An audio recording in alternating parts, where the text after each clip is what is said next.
ସ୍ନାନ ପୂର୍ଣ୍ଣିମା ଆଉ ଗୋଟିଏ ଦିନ ବାକି ଥିଲା। ବର୍ଷକରେ ଥରେ ସ୍ନାନ ମଣ୍ଡପରେ ଅଗଣିତ ଭକ୍ତଙ୍କ ସମ୍ମୁଖରେ ମହାପ୍ରଭୁ ମହାସ୍ନାନ କରନ୍ତି।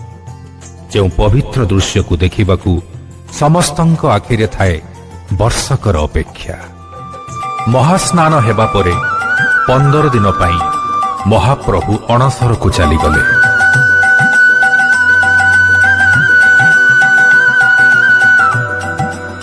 ସମସ୍ତେ ଜାଣନ୍ତି ଏହା ମହାପ୍ରଭୁଙ୍କ ମାନବୀୟ ଲୀଳା।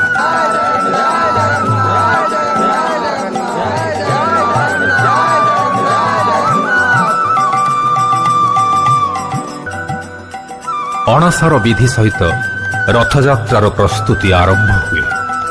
ଆଉ ସାରା ଜଗତ ଅପେକ୍ଷା କରି ରହିଥାଏ ମହାପ୍ରଭୁଙ୍କ ନେତ୍ରୋତ୍ସବ ଓ ଘୋଷଯାତ୍ରାର ମହାର୍ଘ ମୁହୂର୍ତ୍ତକୁ।